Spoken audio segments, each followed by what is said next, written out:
ګرانو لیدونکو السلام علیکم. ستاسو پام راړوم د نن ورځې تازه لنډو مهمو خبرونو ته. پیل له امریکا کوو. د امریکا ولسمشر جو بایډن یو ځل بیا ټینګار کړی چې دا به امریکایي ځواکونو ته د تکتیکي مسایلو له امله سخته وي چې د روان کال د مۍ پر لومړۍ نیټې له افغانستان څخه ووځي. نوموړي دغه راز ویلي: موږ له افغانستانه وځو، خو پوښتنه دا ده چې کله. جرمني په افغانستان کې د خپلو ځواکونو د حضور موده وغځوله. د بهرنیو رسنیو د راپورونو له مخې د جرمني پارلمان هغه طرحه تایید کړه چې له مخې د جرمني 1400 سرتیري د 2022 کال د جنوري میاشتې تر 31 نیټې پورې په افغانستان کې پاتې کیږي. کندهار ملي دفاع وزارت وایي کندهار کې د طالبانو له لوري ویجاړ شوی پل د ملي اردو لخوا بیا ورغول شو.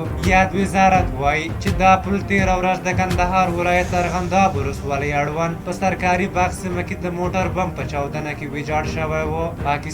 پاکستان یو ځل بیا د ننګرهار په ګوشتي ولسوالۍ له 50 ډېر توغندي توغولي او ګڼ مالي زیانونه یې اړولي. وحید عمر د ولسمشر غني سلاکار وحید عمر ویلي هغه سوله چې د څو کسانو ترمنځ د معاملې په پایله کې کیږي د افغانستان خلکو ته د منلو نه ده. هغه وایي که د روسیې غونډه وي یا د ترکیې، خو چې واک ته د رسېدو لپاره پکې له ټاکنو پرته بله لاره غوره کیږي ښه پایله نه لري او افغان حکومت ته د منلو وړ نه ده. حضرت عمر زاخیلوال د مالیې پخواني وزیر حضرت عمر زاخیلوال د افغانستان ژغورنې حرکت په نوم د نوي ګوند د موجودیت اعلان وکړ. د کابل ښاروالۍ بسونو د کابل ښار کې په فعالیت پیل وکړ.